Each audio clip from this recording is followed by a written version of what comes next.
Hello, good evening, my dear viewers, and welcome to Global Education Training Institute's Live Talk, hashtag Disruptive Education.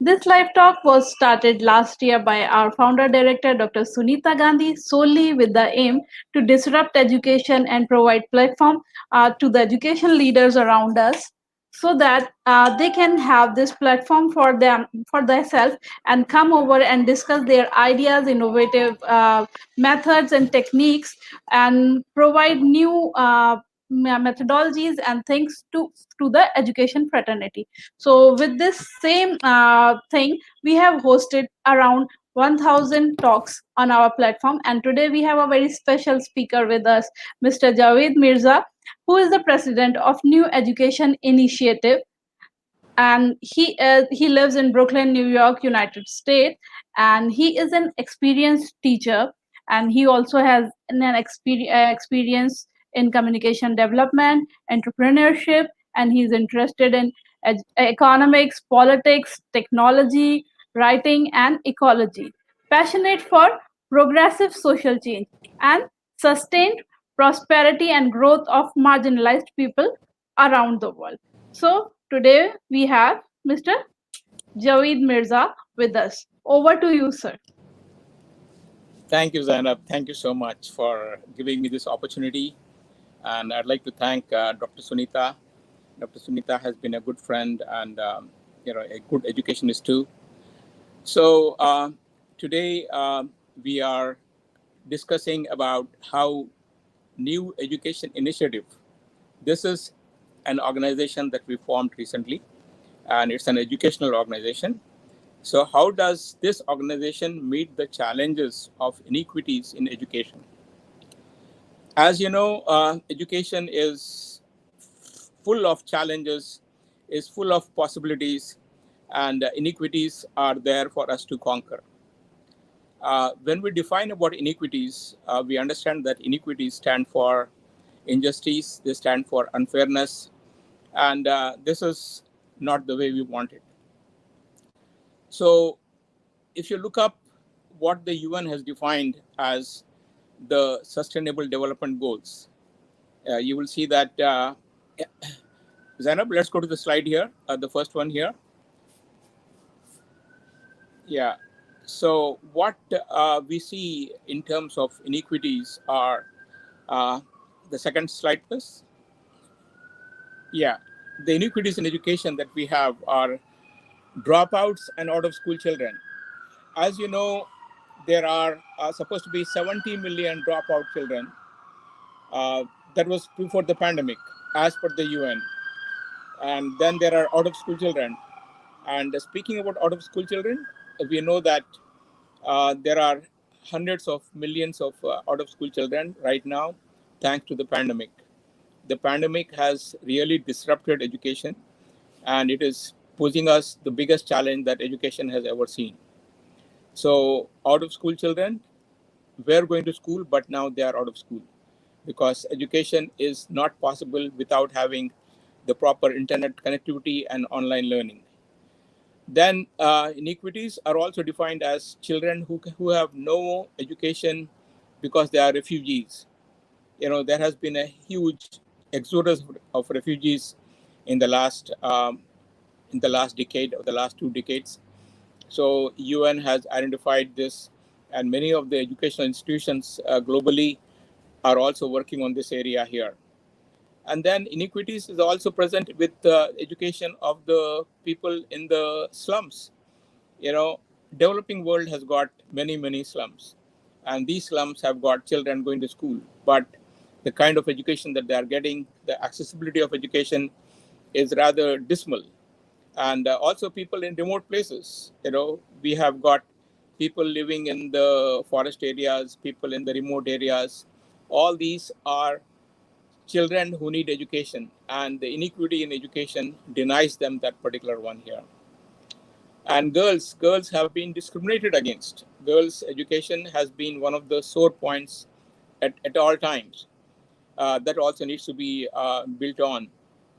Then children with special education. Special education children have taken a back burner throughout the world, especially in developing countries. India itself is supposed to have over 10 million children, who are blind. Such a huge number here. They need help. They need proper education. So this is another inequity which is present in the education system. If you look up the public school system in India and elsewhere is the big elephant. This is the one that provides education for most of the children. Uh, However, we know that this particular education system is not giving the best education possible. The quality of education here is pretty bad. It's awful, and we know that education people who are coming to public school system do not end up going to higher education, or there is a high dropout, and then there are rare people here who go on to become scientists or stuff like that. So there is a low quality in education in the public school system. Illiteracy is something that has been worked on for the last many decades. We have progressed from lower literacy to a point now around 75 to 80%. Again, illiteracy abounds more in girls and in minorities, in Dalits and tribals. It is on the much lower level. So we have a need for that. And then the marginalized children also again, going to the tribals and Dalits that I mentioned. So these are the inequities in education that SDG or the UN has defined, and it has incorporated in what is called the Sustainable Development Goals. Let's go to the next one, Sana.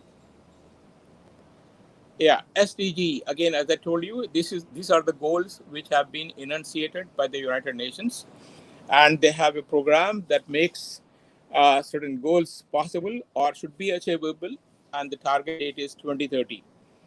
If you look up here, we are again rebounding with the same thing here, but this is on a global level.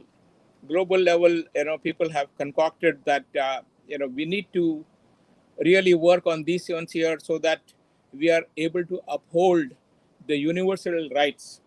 And one of the universal rights that everyone has is the right to education. So SDG are actually an affirmation of every person's right to education. So here you have got boys and girls should be given free education. Then we have women who should be able to get all education, including technical education.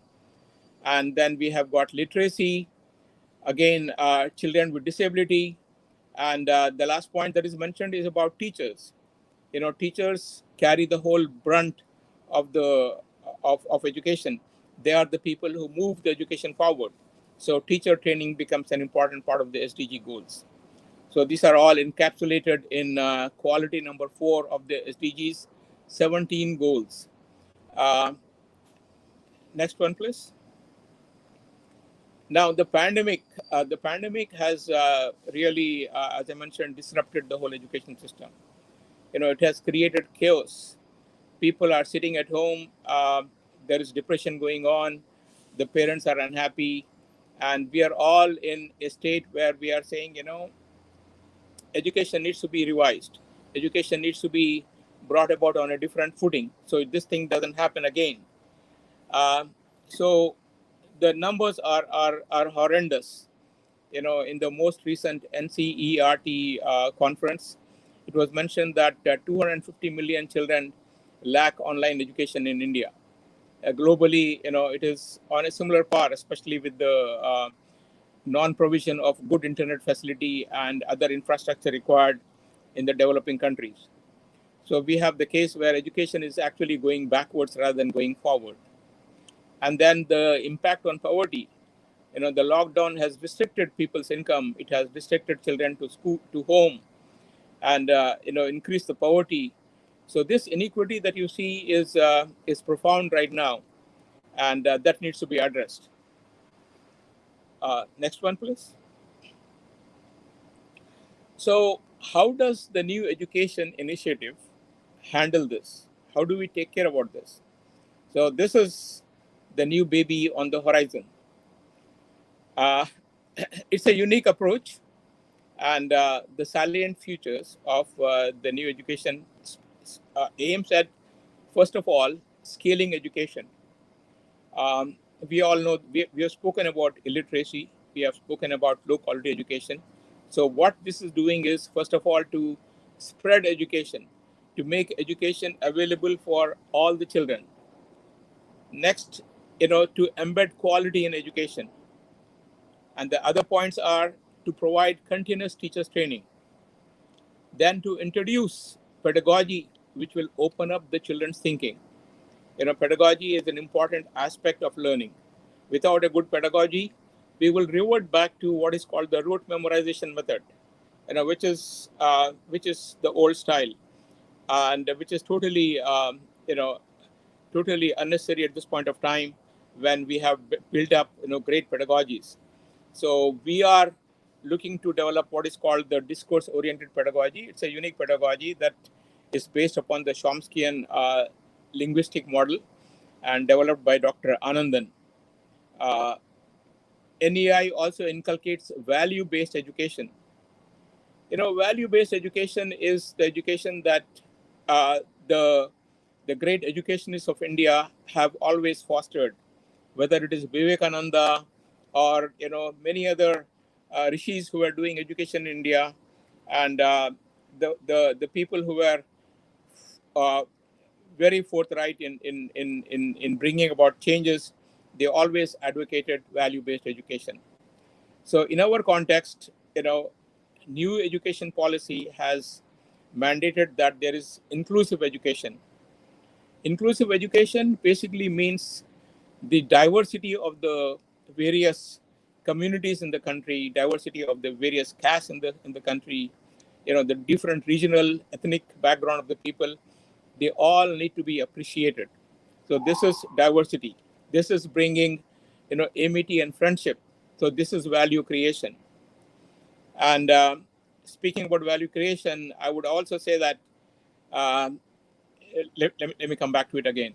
Uh, the third point, the last point that New Education Initiative is driving at is innovative technology. MOOC is one technology which has been going on for the last 10 years. MOOC, as you know, stands for Massive Openware Online Courses. I will come to it in the next few slides. Thank you. Let's go, Zainab. The next one, please. Okay, imparting education. Now that we know what New Education Initiative stands for, I'd like to explain how does the process work. First of all, what we are doing is to say that students receiving low-level education in the secondary schools, they will directly be learning from the mentor teachers via the internet. Now, who is a mentor teacher? Zainab, is there a slide before this? Okay, yeah. So this is the working of the NEI. How does NEI work? NEI again stands for the New Education Initiative. So the first thing it does is to build lead centers. Lead center is a concept where you have a gathering of the best of the teaching staff. We have pedagogists there, we have subject specialists there, we have mentor teachers and IT professionals all together, coming together to bring about certain results. What they are doing is to create lesson plans which have got pedagogy in them, which have got values in them, and they are subject matter.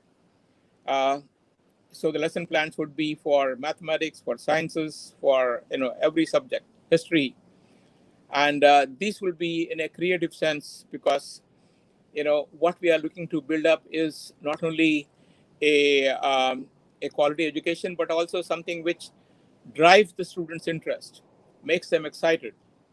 Without the excitement of the students, without the wholesale participation of the students being able to claim that education is their own, we are not going to go far ahead. So that creative aspect has to be brought about. So what the lead center is doing is to create lesson plans, and after the creation of these lesson plans, these are delivered to secondary schools. Now, who are secondary schools? Secondary schools are those schools that need quality education. When I refer to children attending various urban slum schools, out of school children's schools, or girls' education, every sector or every segment that needs quality education. In this, you can also include special education children. You can include mother's education children.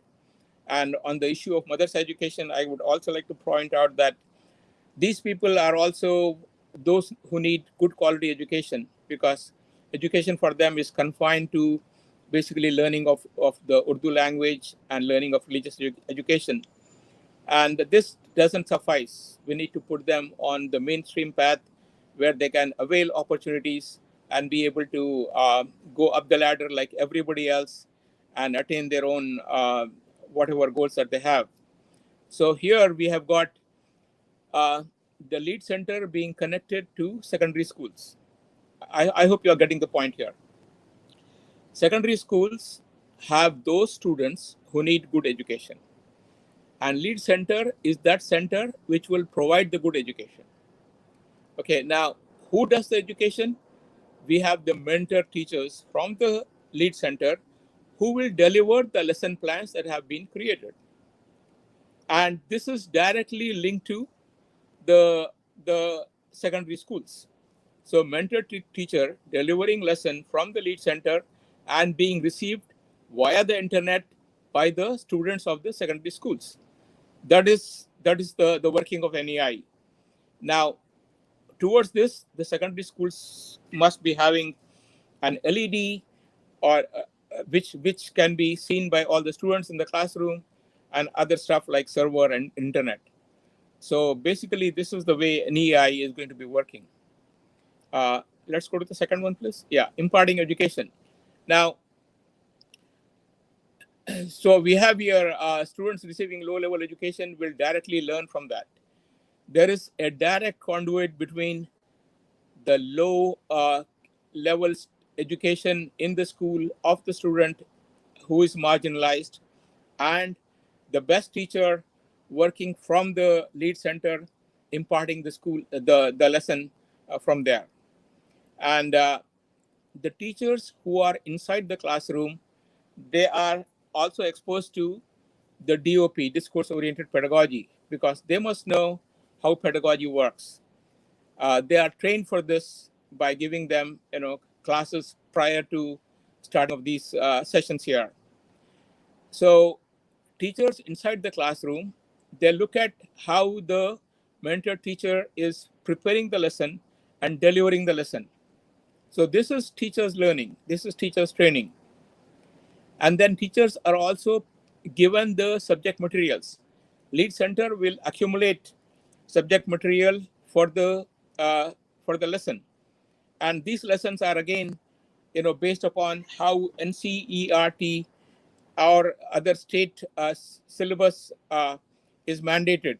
So we are going to adopt the syllabus given to us by the government institutions and make the lessons which also incorporate our pedagogy and value-based learning and deliver this by the mentor teachers to the classes of the poor students.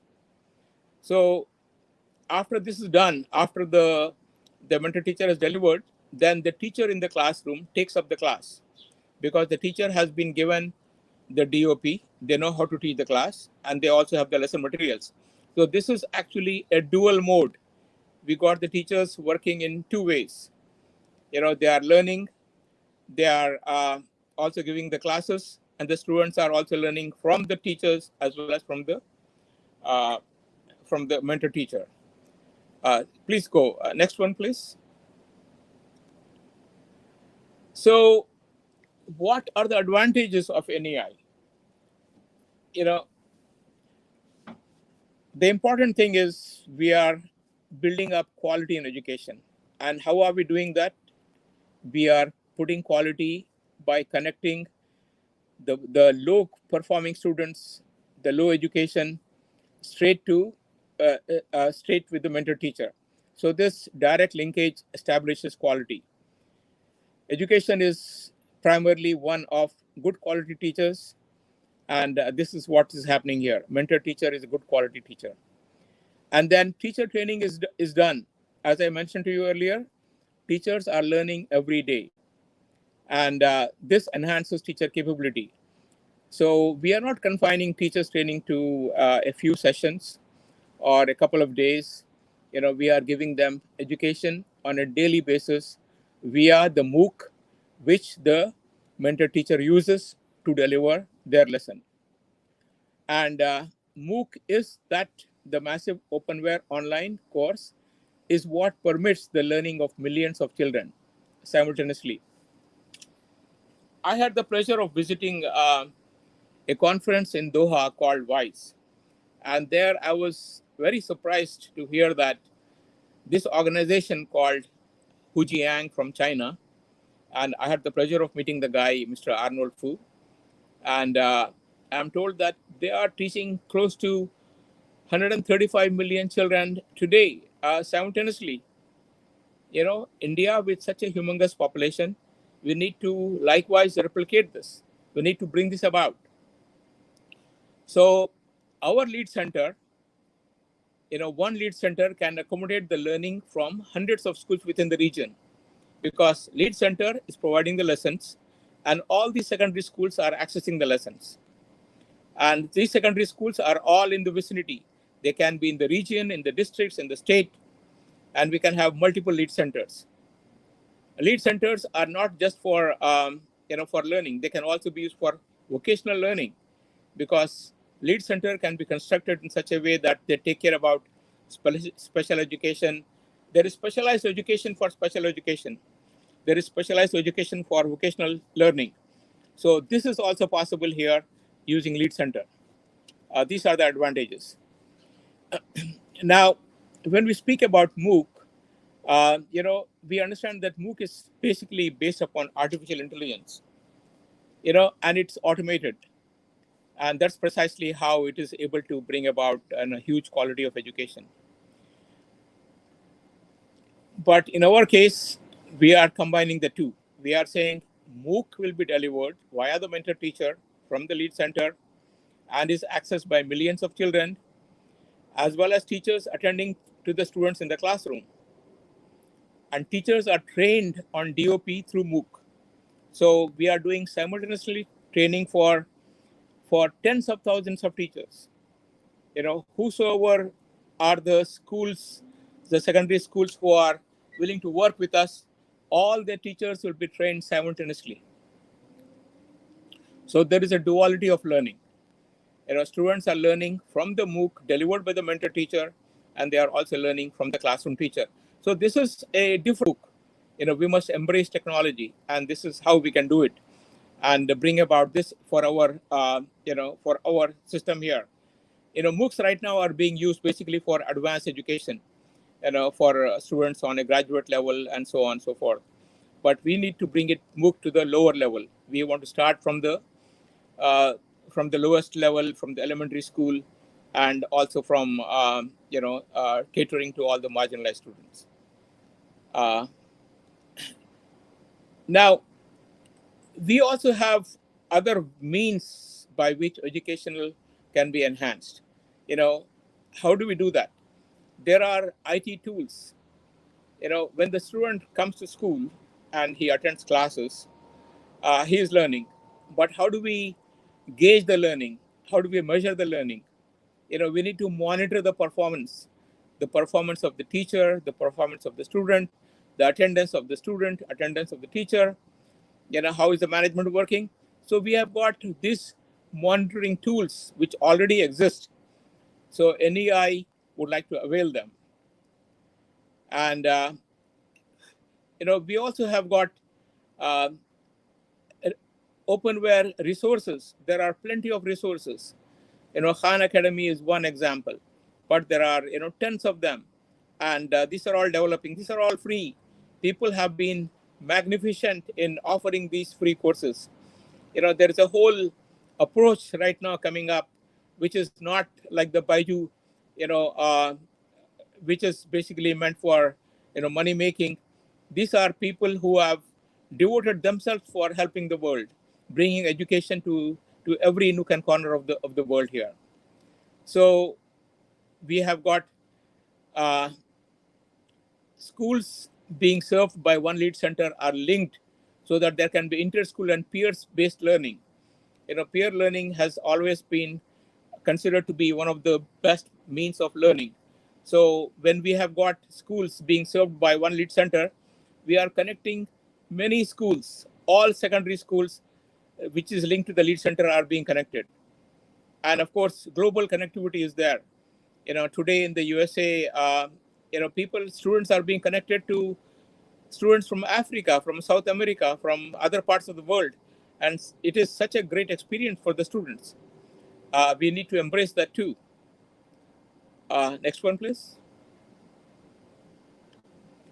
So let me again recapitulate what are the notable features of NEI. Unlike school systems, it is not a competing educational entity. We have got one university fighting with the other one here, one school tying up or competing with another ones here. NEI, goes above and beyond that. It doesn't compete with these institutions. It tries to bring all low-quality education centers together, under the lead center and educate the students here. So the cost of such a endeavor is also low. Why is it low? Because we are speaking about scaling education for millions. When we do that, the cost is going to come down. Education that we are conceiving is not from the school buildings or building up a campus or spending money in this direction here. No, we need to spend money on creativity, on building up MOOC, on building up, on hiring good quality pedagogists and teachers.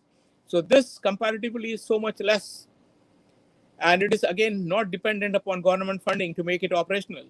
It is the will of the people.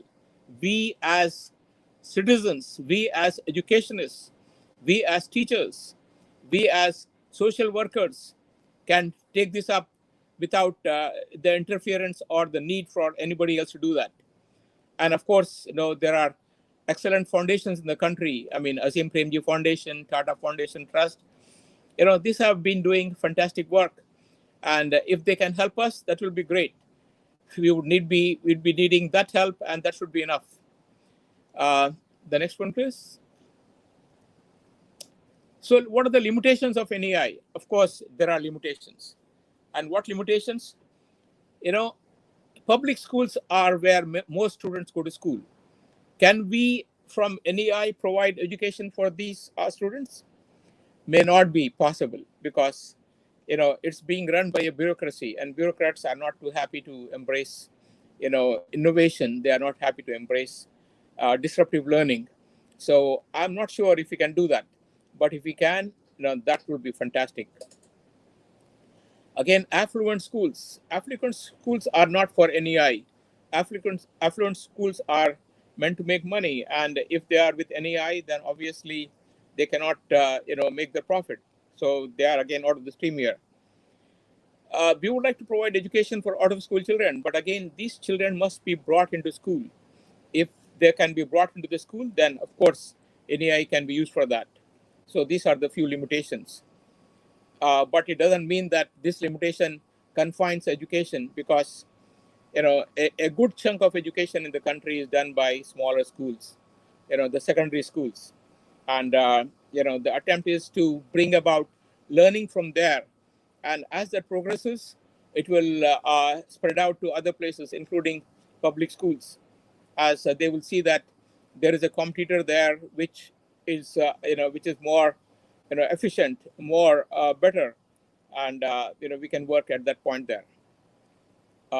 Yes, please. Thank you, Zainab. Next one.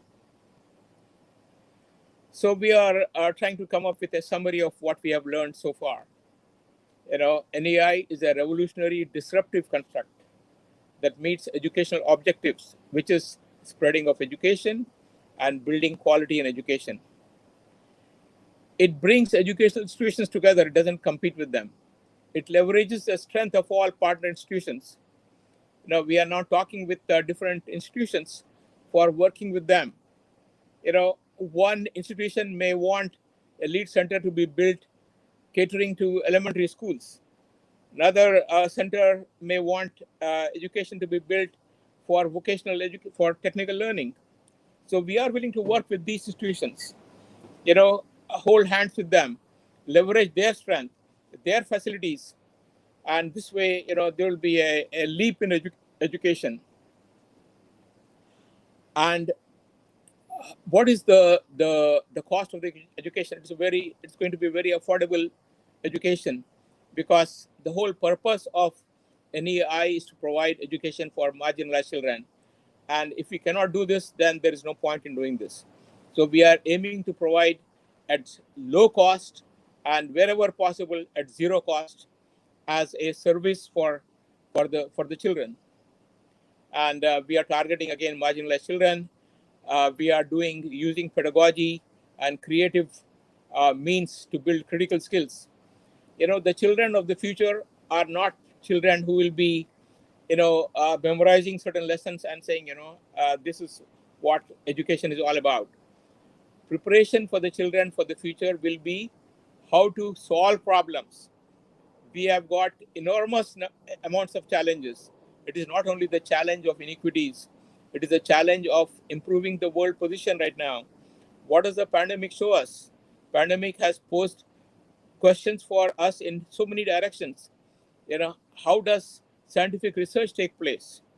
What is ethics involved in this? What is happening with healthcare? What is happening with environment?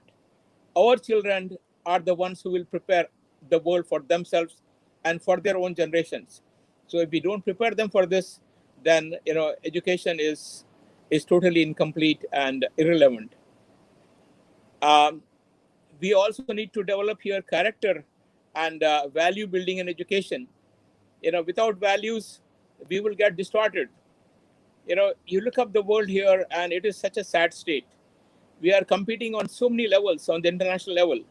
There is a whole competition for creation of the best, viruses. It is competition. Countries are fighting with each other. There is cyber warfare. There is nuclear warfare. There is out of space warfare. All such crap is only because there is no, value building in the people who are doing this. The leaders have lost their understanding of what progress means, of what life means, and they are posing a danger here. It is the children of the future who will understand this and make the transformation. So, new education initiative, is innovative, it's transformative, and it's equitable. GETI, thank you so much for allowing me to tell this, and I'm grateful for you guys. I hope that educationists, teachers, everyone who are here will ponder over this and help us build a new educational paradigm which will build up a better country and progress of the country. Thank you so much. Thank you, Zainab. Thank you so much, sir. Thank you for enlightening us with this great idea of yours, the new education initiative, uh, through which you are planning to help the marginalized people and inequity to overcome the inequity of education that huge population around us is suffering from, the people and especially the girl and the women who are suffering the most of this inequity in education. A brilliant idea and a lovely plan, I would say. And I hope that this works well and you succeed in this. And we wish you luck. I just want to request So my audience. yeah, I would like to convey my great you know thanks and greetings to all the people of the country, and I really hope that we use the pandemic period to improve ourselves in a profound way. Thank you so much. Thank you, sir. Thank you. Have a lovely day. Bye bye. And I thank all my audience for being very patient and listening to us all through. And with this, we come to an end of our session. I would just like to request all my audience to go to our Global Education and Training Institute page and see for our upcoming trainings. And you can also follow the Global Dream page for the numeracy and literacy talks which are being hosted by our director and other team members. And we are inviting various people from around the world who are involved in literacy and scaling up the mission of literacy. So, with this, we come to an end. Thank you so much, sir, and thank you, dear audience. Have a Bye bye. lovely Thank you. weekend. Bye bye. Thank you so much. Right.